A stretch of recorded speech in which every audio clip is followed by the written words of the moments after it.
এই সময়টা এই রৌদ্রেই আপনারা সবাই কষ্ট পাচ্ছেন। আমি দেখতে পাচ্ছি যে এখানে যারা আছেন সবাই গরমে কষ্ট পাচ্ছেন, কারণ একদিকে ওপর থেকে সূর্যের তাপ, অন্যদিকে গরম, কষ্ট হচ্ছে। আমি বক্তব্য খুবই সংক্ষিপ্ত করব। আপনারা সবাই জানেন যে আমরা বাংলাদেশের মানুষ, আমরা হাজার হাজার বছর ধরে এইখানে একটা ভ্রাতৃত্ব সৌহার্দ্যের মধ্যে বাস করেছি। আমাদের এই অঞ্চলে হিন্দু, মুসলমান, বৌদ্ধ এবং খ্রিস্টান এই সম্প্রদায় আমরা সবসময় একটা শান্তির মধ্যে ভালোবাসার সমাজ গড়ে তুলতে চেয়েছি।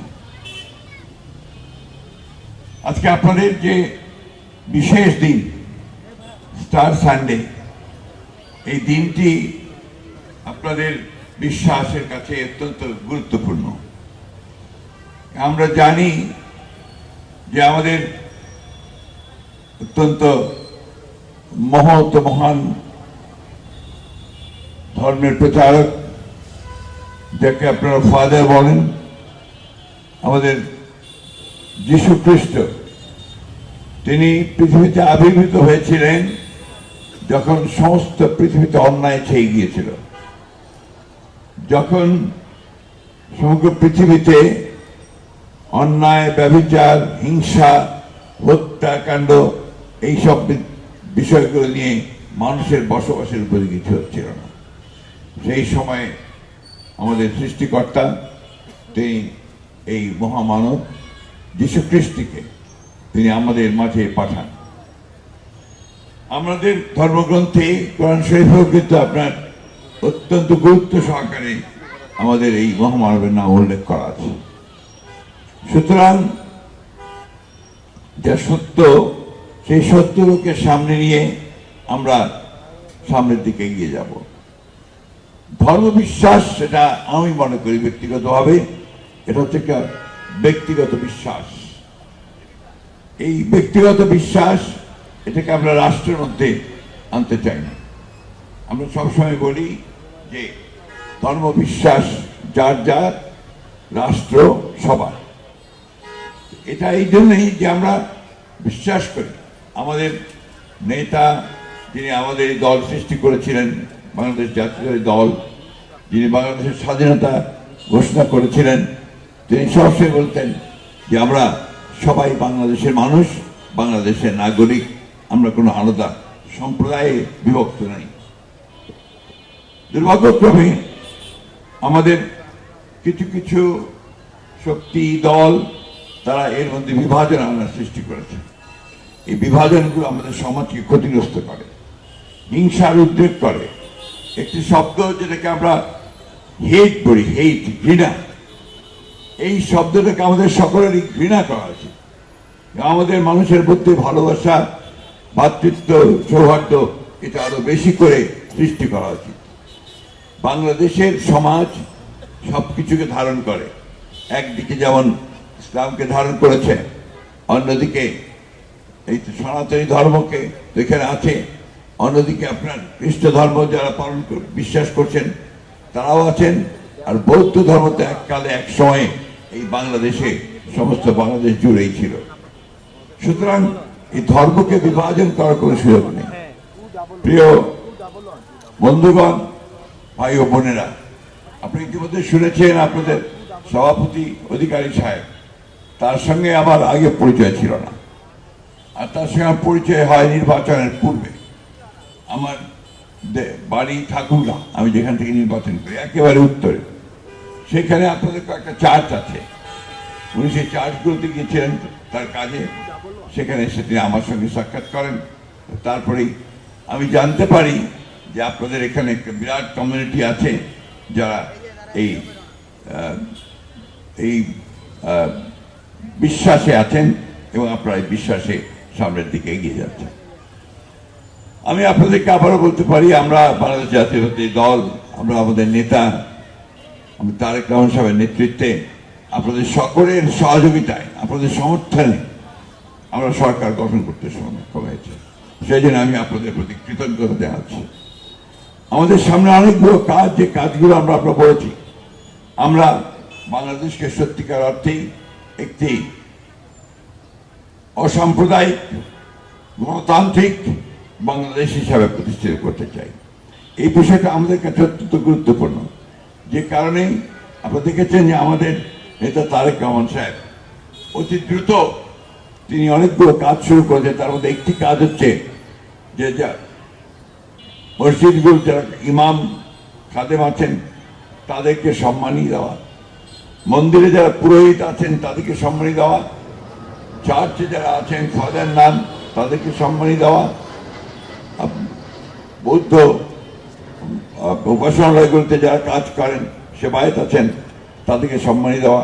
এই কাজটাও আমাদের সব কাজের মধ্যে একটা। সাধারণ দুস্থ মহিলাদের জন্য ফ্যামিলি কার্ড, কৃষকের উন্নয়নের জন্য কৃষক কার্ড, প্রথমেই তিনি 10,000 টাকা পর্যন্ত কৃষি ঋণ সুদ সহ মৌকুফ করে দিয়েছেন। খেলাধুলার জন্য তিনি মাত্র কয়েকদিন আগেই 500 জন অত্যন্ত কৃতি খেলোয়াড় যারা তাদেরকে প্রায় 1 লক্ষ টাকা করে ভাতা দেওয়ার ব্যবস্থা শুরু করেছেন। এই বিষয়গুলো নিঃসন্দেহে আমাদের এই 47 দিনের মধ্যে আমরা মাত্র 48 দিন আমরা করেছি, সেটা আমাদের জন্য একটা নিঃসন্দেহে অত্যন্ত সামনে এগিয়ে যাওয়ার একটা কাজ। প্রিয় বন্ধুগণ, আমরা ইতিমধ্যে এসেই কিছু সংকটের মধ্যে পড়েছি। ইরান, আমেরিকা এবং ইসরায়েলের যে যুদ্ধ, সেই যুদ্ধ গোটা বিশ্বকে সংকটের মধ্যে ফেলেছে। আমাদের মতো ছোট দেশগুলো, কম্পারেটিভলি দরিদ্র দেশগুলো, আমাদের যে সামর্থ্য সেটা নিঃসন্দেহে আপনারা জানেন যে অনেক কম, কিন্তু তারপরেও আমাদের সরকার এটাকে সবচেয়ে বেশি গুরুত্ব দিয়ে বাইরে থেকে ফুয়েল, তেল, জ্বালানি, গ্যাস এগুলো আনার সমস্ত ব্যবস্থা করছে। এবং বারবার করে আমরা যে কথাটা বলছি, আমাদের ভারপ্রাপ্ত যিনি নেতা আছেন, দায়িত্বপ্রাপ্ত মন্ত্রী আছেন, তিনি পরিষ্কার করে বলেছেন যে আমাদের পর্যাপ্ত মজুদ আছে। কিন্তু সমস্যা হচ্ছে আমাদের নিজেদেরকে নিয়ে, আমরা নিজেদের দায়িত্বটা বুঝি না। আমরা একটা বাইক নিয়ে যাচ্ছি, বাইক নিয়ে তেল নিচ্ছি, নিয়ে আবার ঘুরে এসে ওই তেল রেখে দিয়ে এসে আবার বাইক নিচ্ছি। এইভাবে আমরা একটা অন্যায় করছি অনেকে। এবং শুনলে আপনারা অবাক হবেন যে ইতিমধ্যে অনেকগুলো জায়গায় 8,000, 9,000, 10,000, 30,000 ব্যারেল তেল পর্যন্ত পাওয়া গেছে মজুত করা। এটা আপনাদের জনগণকেও কিন্তু এটা রোধ করতে হবে, অন্যায়ের প্রতিবাদ করতে হবে, প্রতিরোধ করতে হবে। আমরা আবারও আপনাদেরকে বলছি যে আমরা এই সরকার পর্যাপ্ত জ্বালানির ব্যবস্থা ইতিমধ্যে করেছে এবং এখন পর্যন্ত সেরকম একেবারেই নাই এই বিষয়টা নিয়ে। সরকার ইতিমধ্যে দেখেছেন যে জ্বালানিকে নিয়ন্ত্রণ করার জন্য অফিসের সময়কে কমিয়ে দিয়েছেন এবং তারপরে আপনার স্কুলের সময় কমানো হয়েছে। বিদ্যুৎ ব্যবহারে আমাদেরকে আরো বেশি সাশ্রয়ী হওয়ার কথা বলা হয়েছে। এগুলোই এই দরকার যে দেশটা তো আমাদের, সংকট হলে আমাদের সকলের হবে। একা এককভাবে আমি কিংবা আপনি আর এটাতে আপনার এফেক্টেড হবো না, আমরা পুরো দেশ এফেক্টেড হয়ে যাবো। এর মধ্যে রয়েছে আবার আপনার কৃষির কাজ, সেচের কাজ হচ্ছে, সেখানে পানি দিতে হবে, বিদ্যুৎ লাগবে, শিল্প কলকারখানাগুলো চলতে হবে, সেখানে বিদ্যুৎ গ্যাসের প্রয়োজন হবে। সব মিলিয়ে এই বিষয়টি আমরা সাশ্রয়ী না হই, তাহলে আমরা আমাদের যে দায়িত্ব, সেই দায়িত্ব পালন করা থেকে আমরা পিছিয়ে যাব। আমি বক্তব্য দীর্ঘ করবো না। আপনারা আজকে আমাকে এখানে আমন্ত্রণ জানিয়েছেন, সেই জন্য আপনাদেরকে আন্তরিক ধন্যবাদ এবং কৃতজ্ঞতা জানাচ্ছি। এবং এটাই আশা করছি যে আমরা ধর্মে যেন কোনো বিভেদ সৃষ্টি না করি, বিভাজন সৃষ্টি না করি। দুর্ভাগ্যক্রমে আমাদের মধ্যে কিছু রাজনৈতিক শক্তি আছে যারা ধর্মকে সামনে নিয়ে রাজনীতি করতে চায়।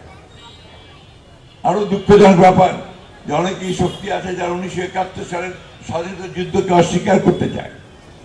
স্বাধীনতা যুদ্ধে 71 সালের যুদ্ধ হিসেবে আমার অস্তিত্ব, আমার পরিচয়। আমি বাংলাদেশি, আমি যুদ্ধ করেছি, আমি লড়াই করেছি।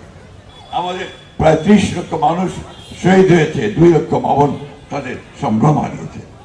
আমরা তো সেটা ভুলতে পারি না। তাই আজকে আমি আপনাকে অনুরোধ করব, যারা সমাজে এখন বিশৃঙ্খলা সৃষ্টি করতে চান ধর্মকে নিয়ে, তাদেরকে আমাদেরকে সকলকে সমবেতভাবে রুখে দাঁড়াতে হবে, প্রতিরোধ করে তুলতে হবে।